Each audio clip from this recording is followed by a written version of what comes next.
All right. Hi, everyone. I believe we're right on time. Thumbs up. The lights are wild up here, but thumbs up. Are we ready to get started? All right. Very cool. Well, thank you all so much for joining us today. I know there was some inclement weather that could have really disrupted our day, but very excited for y'all to be here. So for this session, I will be leading the session. My name is Shannon Long. I am a senior manager within our risk product management space. So work directly with the team of incredible engineers and designers to build the capabilities that really help our customers, and specifically the federal space, put AI to work as well as transform risk. So we're going to dive in today. But before we do that, I am accompanied by Mike Mason. So Mike, I'll let you introduce yourself. Great. Thank you, Shannon. Yeah, my name is Mike Mason. I'm with the Department of the Air Force.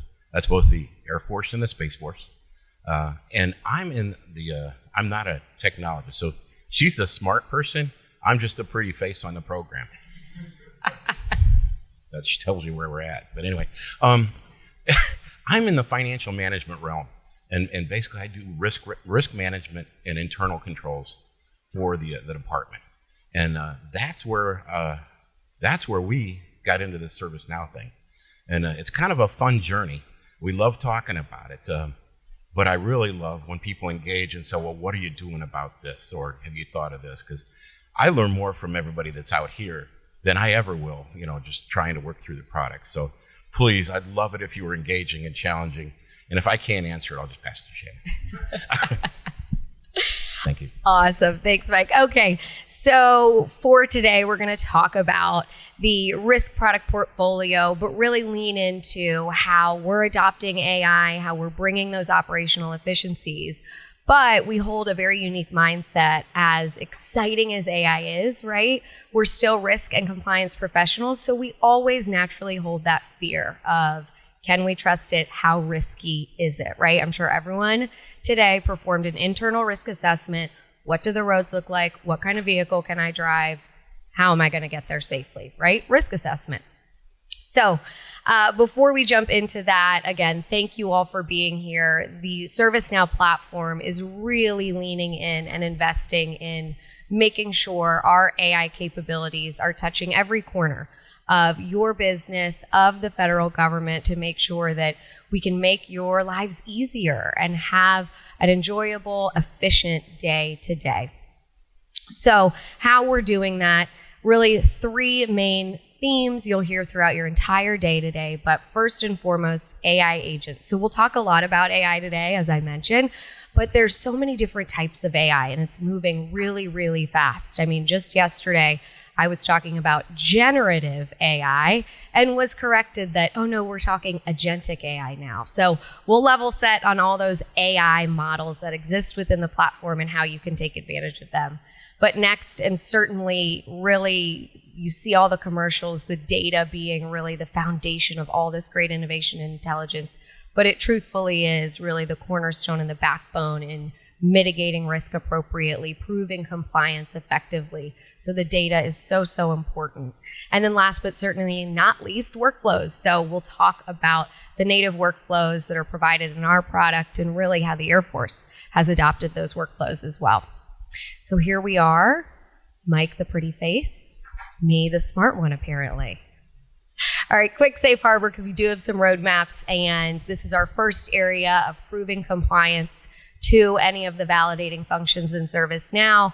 So everything you see today from a forward-looking perspective aims to remain confidential and subject to change, but I'll call out where it's more fluid and then where's what's locked and loaded, built and ready to go.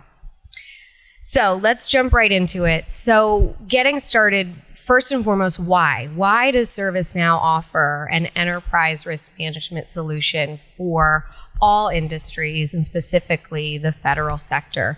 So within any line of business, there are multiple what I like to call flavors of risk, right? You have your IT risk, you have cyber risk, you have operational risks, you have privacy risks. There's so much quote unquote risk or potentials for disruptions, impactful events, or what we all fear, non-compliance, right? And so our whole goal as the ServiceNow platform has evolved and really moved into a space of not only handling your IT assets, but really any and all business processes. We have a unique advantage by providing risk and compliance workflows and activities because we have access natively to all of the data within the ServiceNow platform. And so we know it's not just about data. There's a lot of other components like people, which is a super important part in mitigating risk. We know process and process optimization goes hand in hand with reducing risk. But really all these flavors of risk present themselves and need to be managed, monitored, and ultimately reported out to help your organizations, your agencies make the best business data-driven decision you can. So, Mike, with all of these beautiful bubbles on our slide, do you see this in your day-to-day, whether in the Air Force or around the other agencies? I saw this chart and it's like Candy Crush, it's like it resonated right away when you start reading the blocks. Now you got to remember all my comments are couched in I'm inherently lazy. I try to get rid of as much work as I can, and I looked at this chart and I was like, man, we've actually started going through this and assigning the risk to the right people. Starting in the middle, financial risk. That's the first thing we, as a SAF FM, the Secretary of the Air Force, financial management addressed. So we know what our risks are. There's this thing out there called the Financial Audit Manual, and it lists you what the risks are. And we went through the various processes after we captured them from each of the functional people out there. Those are all built into ServiceNow, backed up by a process cycle memo that just reached out to all the regulations out there. But so we've got that across the board. How can those areas, go ahead and affect, the financial statements? We're all in audit. The National Defense Authorization Act, whatever year it was, said you got to get a clean audit opinion. So that's why we went ahead and started doing this thing. We had a process, and we'll talk a little bit about that later. But that's what really got us down to the place we're at today. Is first financial, then there's other very important risks. And that's the operational risk. Finance guy. Just because I got a weird background, a lot of people got fired and I stepped in and do what they were doing. I could probably do some of that. But we realized operational risk is probably, business operations. That's probably another office. So we got that assigned to what was the time, the management group, MG, SAF MG. And then they are now Secretary of the Air Force Administration and Management. And they have all the governance bodies to do that. And we just feed off of that. They give us the information, but it's ingrained in, governance now. And the process flows are in ServiceNow. The other part of that was enterprise risk management. That's a big thing. The Secretary Kendall, right towards, it was last year and a half ago, got involved and he says, this is important. When the Secretary says something that's important, people listen. So again, that was also passed off, to another, to SAF MG again, now SAF AM, political appointee over there, so he can hold the guy accountable. Everything's good. And then on here we saw this fraud risk. I was like, okay, we know when people try to, do things fraudulently with money, but there's another organization that's deep into that, the Secretary of Air Force General Counsel, and it was so cool. I actually read this crazy thing from GAO called the Green Book, and in there they have best practices, and some agencies recommend that General Counsel do things regarding fraud. So we got that mission assigned to the General Counsel, and then now they have the Fraud Risk Oversight Committee, the FROC, and they reach out to all the different organizations. So it was really cool. We got the right people into the right places, and we're managing risk that way. And there's more to go. We're not done yet. So we look in there, third party. We have somebody actually signed just to that, managing all those third party agreements. For us, it's things like the Defense Logistics Agency or DFAS, Defense Finance and Accounting Service. Those are our third party providers. So that's how we approach that. So those are just some. There's more. If you want to hear about more, She's not pulling the shit. Well, I was going to say, she's not pulling the cane presentation yet. done. Mike just told you everything you need to know. Awesome. Thank you. Well, so that does bring us to our North Star, which aligns so nicely to what Mike really just described. And I'm sorry, I keep slipping my foot there. As breaking down those silos doesn't mean, right, that everyone needs to change exactly what they're doing, but being aware of the risk that their organization is responsible for, but then working on relying on each other, exactly what Mike said. And that reliance is really built through trusting the data source powered by ServiceNow. So we talked about all those bubbles and again, leaned into our strategy within the risk product portfolio, being able to handle all of the various domains of risk. And so that is our goal first and foremost. But our second is the people.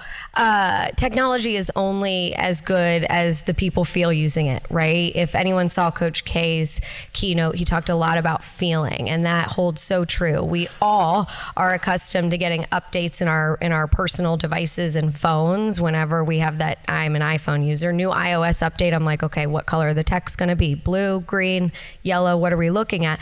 And we adopt and we move on. And the same should be held for enterprise technology or technology that we use during our day-to-day.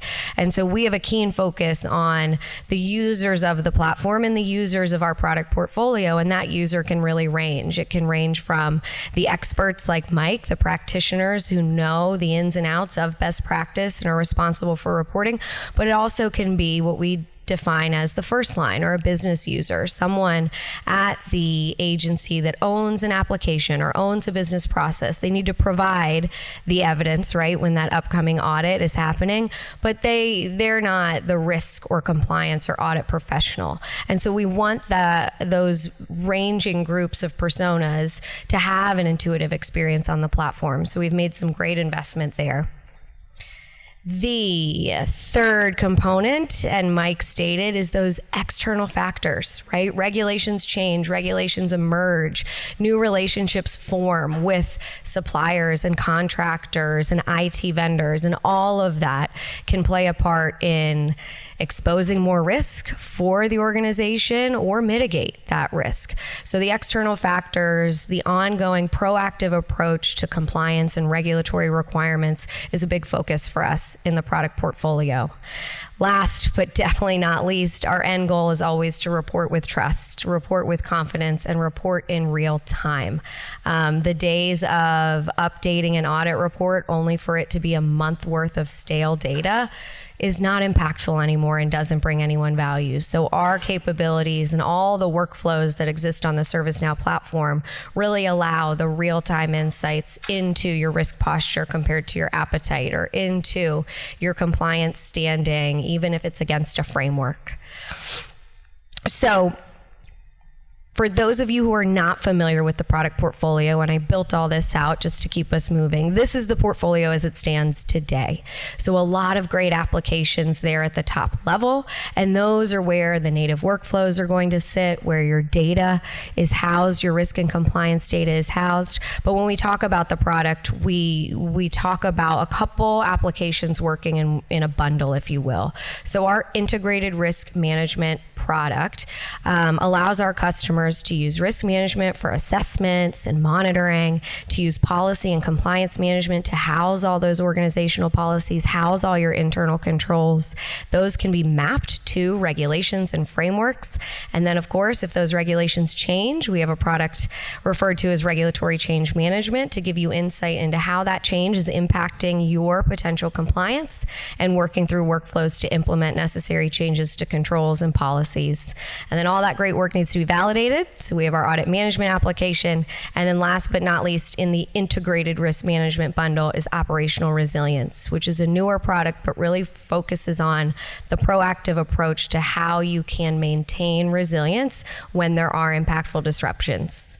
We also offer business continuity management, which works nicely with operational resilience as well. It's looking for that single point of failure. If and when there's a disruption, how do we get back on track? How do we get back, quote unquote, online? Next up, third-party risk. So any external relationship that you hold at your organization, that is potential for risk exposure. Are they handling any data? Are they providing a service on your behalf? How can we make sure they're compliant, as well as helping us lower the risk? Next up, ESG. So our product portfolio houses ESG because we saw it as a new area of compliance, which we're seeing, but also a new domain of risk all around how we can be more sustainable, how efficient we can be, and then really looking at how our day-to-day processes, operations is impacting the environment. Privacy we'll talk about when we get into some of the AI components, but we have a whole solution around just making sure you know where the sensitive data is, how protected it is, and then what happens if that data is exposed. And then last is our newest product, which you'll see today on the roadmap, and that's AI governance, and we'll get there in a second. But all of these products reside within our portfolio, but sit on the ServiceNow platform. So native integrations down into the CMDB, native integrations into other workflows like IT service management or HR service delivery. So again, we can be reliant on that data, like Mike said, but ultimately be associating where the risk exposures might lie to help continue to protect and secure the business. So this doesn't happen overnight, right? Unlike our iPhones, when we do implement technology into our organizations, it does take time, but we have a focus in the way we build our product capabilities. We lean into what we call the customer journey. And so one of the main reasons that Mike is up here with me today is that their journey has been really incredible, but it's still not over. And so when we look at what we refer to as the customer journey map or model, we really see 5 stages, and a lot of us have probably experienced the first stage of being ad hoc, right? Spreadsheets, emails, what did I miss? When's that deadline? What's this meeting for? Oh, that's an old version, right? So many organizations within the risk and compliance, that's where they start. Those are the tools that we have access to, and that's how we're going to get going quickly. The second stage is systemized. So whether it's with ServiceNow or a different technology, being able to digitize the experience, use workflows, not having any version issues within your data repositories. That's really the first step in moving in that customer journey and maturity. Then we look at optimize, which is really understanding, okay, of the capabilities I have access to, am I using them all? Am I using them all within my team to bring those efficiencies around a control test or monitoring or a risk assessment? Then we get into connected, which is really a huge step where you start to pick up the reliance of others, where you can be sharing data, you can be confident in the validation of another team's data who might be handling a different risk domain. And then last, integrated. That's where the fun stuff comes in, where you get the AI, you get the automation, you're being surprised by how fast the reports are being generated. And so that's really our end goal. And like I said, doesn't happen overnight, definitely is a journey, but a lot of value to be gained. So with that, Mike, tell us about how the Air Force got started and what your journey really consisted of. Yeah, thanks, Shannon. Appreciate it. Yeah, she talked about journeys. This has been, and we had a vision for our journey. Number one was we'll never succeed in audit, and we had a mandate to do it if we didn't have anything to show for it. We had a system, and people were signing off and asserting to things. We could not go back down to the organizations and validate it. So we had to bring it together, centralize the platform, put the processes on a system. And I didn't like it at first. Somebody said, hey, this ServiceNow thing, this is what we're going to do. I wasn't part of the initial search for products. So I said, okay, you give me a use case. Talk to me about it. Give me a use case that approves this out. And everything was IT related. I'm like, no, I want to talk to somebody that has it. And then they finally related me to a little chocolate company up in Pennsylvania. And the guy started with the ServiceNow, and he just had the IT stuff. But he says, think about it, a control. What's a control there for? To manage risk. You identify risk, you got a control to manage it. How do you make sure that control is working? Well, you test it. It's like, So you could do all that within the system. And he showed me with an IT example. He says, I really wanted to go to, go put everything in there in my operational business risks, all that in there. But it's so hard to pull them out of this other system with an A name. I don't know if I could say that. But he had that in Archer, and he was like, how do I get this into ServiceNow? So all of a sudden, he identified a couple things for me. If you don't like what you're doing, can you change in midstream? It's like, okay, there's a risk there. Again, a risk. I drove a 4-wheel drive truck, I'm good. So evaluated risk this morning ourselves. But as soon as I heard that, and I saw what he was doing, and that's all we do with finance. We have these identified risks. We have multiple workflows, like was just mentioned, and that's really kind of helped. That's what got us started into ServiceNow. Now, when we really started getting going, the first year, 9 months, was just kind of development, get the information, figure out how can we take it from all of our controls are codified in instructions or directives. They're brought down together into these process cycle memos, which is a cheat sheet for an auditor to say, this is what our process really is, so they don't have to read all the instructions and directives. And then how do we put that into the system? So that's what the first 9 months were. And it had to be good enough where we could explain it to somebody else and actually show them. And as we showed it back to the functional people that owned it, they were, yeah, that's it. I like it. And then they could also see the results of it. So it was really kind of cool capturing it. But we found something out. I don't know if you, Coach K this morning talked about the speed of trust. They were still not trusting, except for when we said, okay, the way we codify all this is through this statement of assurance. Office of Management and Budget Circular A-123, Enterprise Risk Management and Internal Controls requires every agency and component to file one. We went even further. We didn't have just the component. We had 6,500 supporting statements of assurance, which was a lot of man hours. Not necessary. When they saw that we could do this in the system, they authorized us to go ahead and cut out those 6,500 supporting statements of assurance, and then just do one statement for the Air Force, and then they still wanted a signature from some of the other functional people.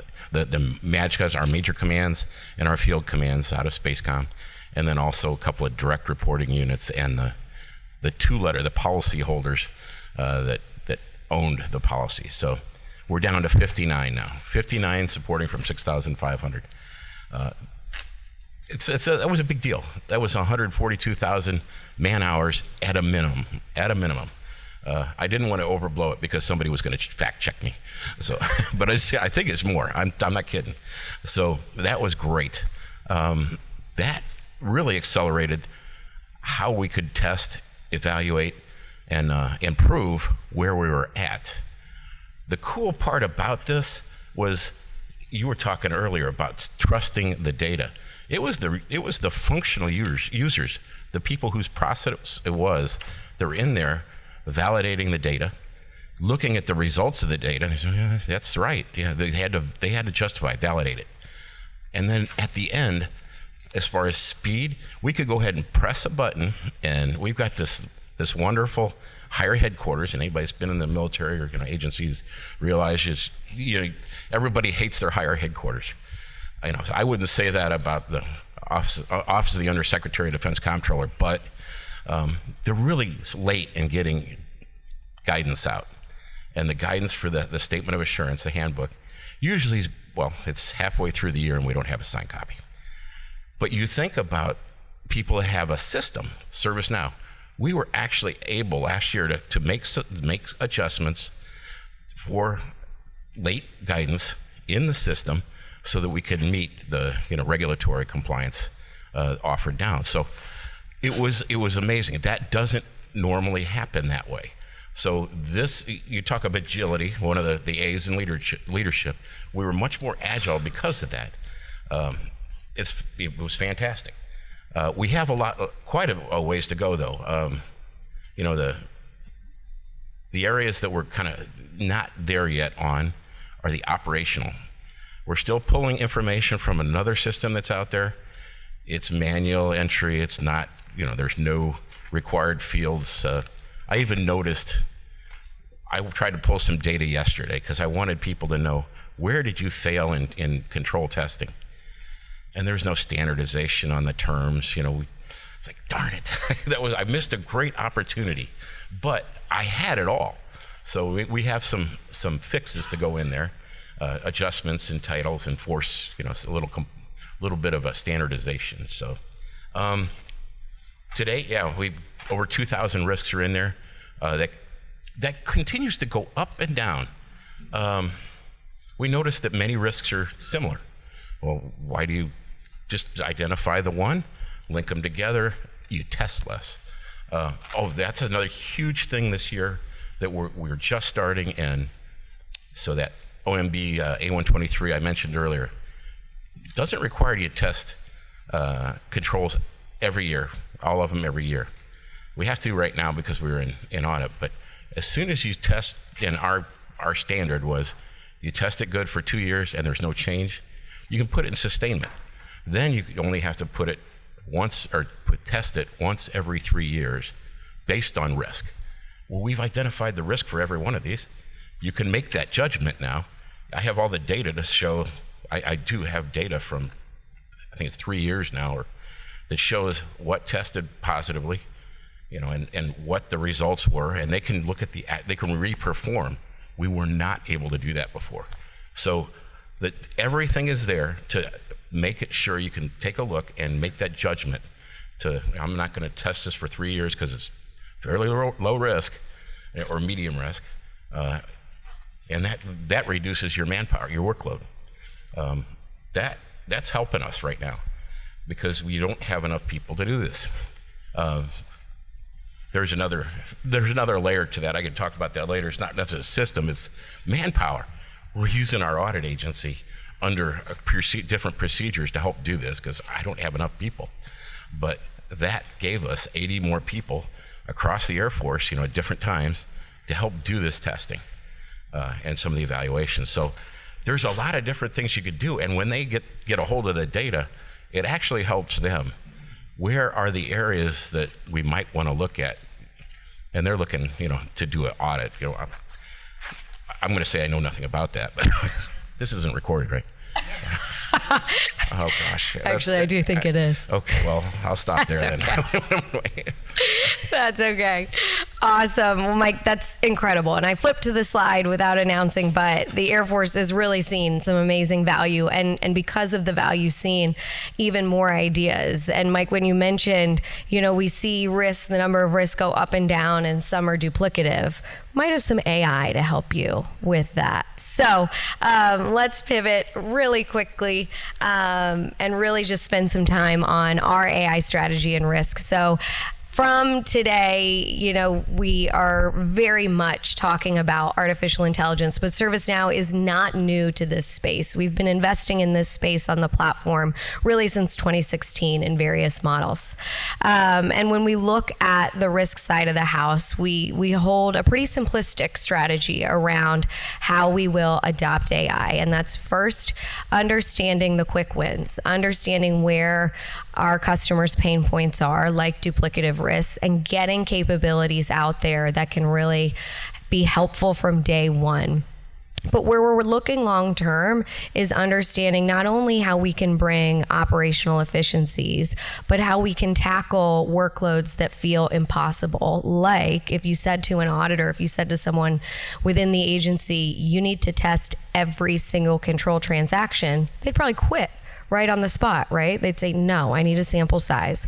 But where we're going is leaning into agentic AI to understand, okay, can these agents do work that a human just wouldn't be able to tackle, like testing every single control transaction? So really understanding how we can get more effective, more confident, and more trusting during the validation process with the tools around agentic AI. So I mentioned ServiceNow and AI is not new to us. And so there is artificial intelligence today that exists within our product portfolio.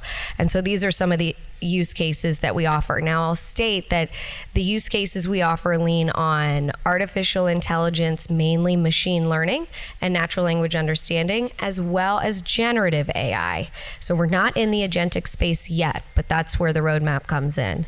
So from a machine learning perspective, we offer capabilities like recommended remediation tasks when working through an issue or a finding based on historical data. So again, it's leaning on the trusted data that's shared, but recommending based on root cause, analysis, previous mitigation plans. We also have some operational efficiencies like the screenshot you're seeing, where the natural language understanding can prompt the generation of a report, just saving time, not having to build that yourself.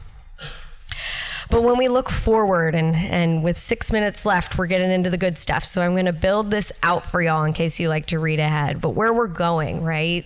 The regulatory change process can be incredibly cumbersome. Half the time when I read a regulation, I have no idea what it's telling me. So again, those quick wins, we're going to build out the summarization capability so that when that regulatory change comes in or emerging reg comes in, it's actually being summarized for the end user to easily understand and not have to go Google or look up what the various words really mean. But we're going to take it a step further as well to say, okay, here is what this change to the regulation is stating. Here are the controls in your environment that are being impacted.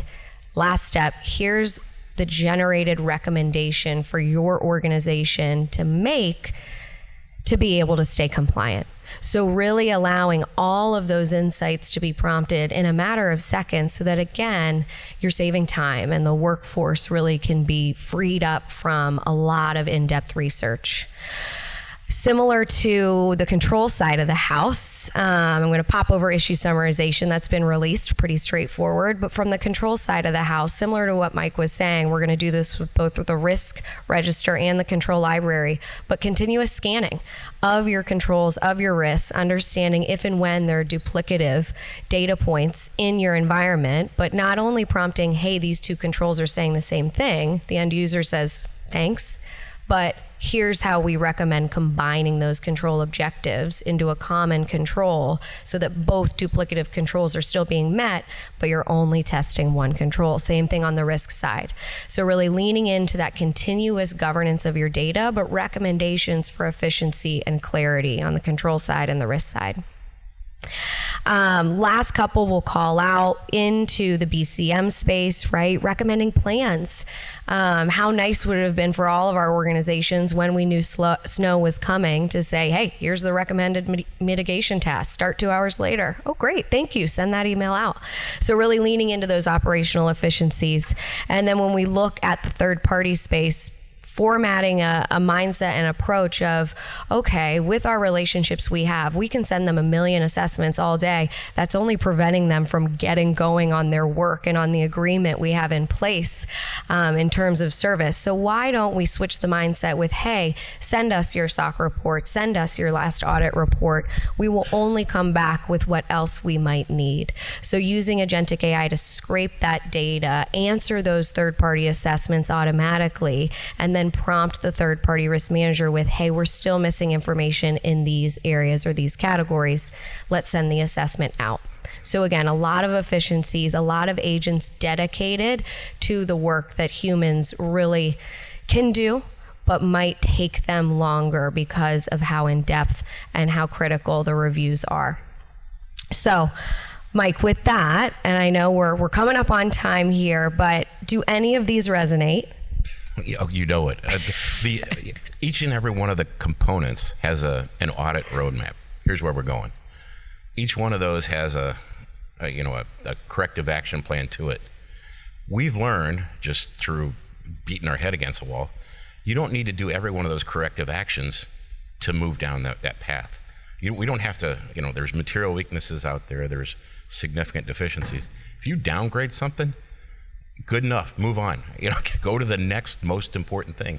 So somebody identifying the most important thing for you and just doing that and moving on, really it creates movement. all of a sudden your speed of progress just goes way up. We've seen that, all along. So, and then we realized scoping and materiality is really huge. We looked at funds balance with Treasury and military equipment. It got us 70% of the balance sheet. Well, that's enormous. That's what we started with. We got rid of eliminated the first material weakness on funds balance with Treasury. We downgraded the military equipment, but that got us 70%. Now we're looking at just fixing 30% left. So, those if people can do that for you, that's huge. Don't waste time on getting rid of it completely. Do enough to move you, get a score. You're raising the bar a little bit when you do that. So it's made a big difference for us. Awesome. Quick time check. Are we done? Done. Okay. Well, we'll end with this. As exciting as AI is, and we are so excited about it, and it can really bring some benefits to your business, but there's that level of trust. And so I'll leave you with, and if you want any more information on it, you just give us a call.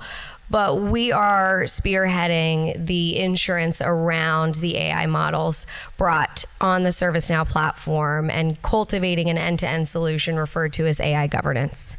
And so our product is, of course, adopting AI, but at the same time, working to make sure the large language models, the agents that we provide on the ServiceNow platform are trusted, are secure, and can be seen as doing the 70%. And so we're really leaning into ensuring our product offered is governed, but also that you at your organizations, if you're adopting other AI models like Copilot or Zoom Companion or even a homegrown built model, that can be inventoried, the data can be shared, and that you can be tracking against the risk and compliance of the use of that AI model within your agency and your business. And so this is a true platform solution here, but our part is really around understanding what data these models have access to, what they are generating, and how confident we are in the outcome. And ultimately, how can we make sure if and when they're changed, they still remain compliant? So AI governance, just something to keep in mind, because it's so exciting to be in this time and adopting these capabilities to make everyone's lives easier. But there's still that twinkle of how confident are we? Anything left? I just appreciate everything you all do. Definitely helps. And if you can make it more efficient and I pay less taxes, I'm happy. Awesome. Well, thank you all so much. Sorry we're a little bit over. Mike and I will be up here, but enjoy your day, and thank you again.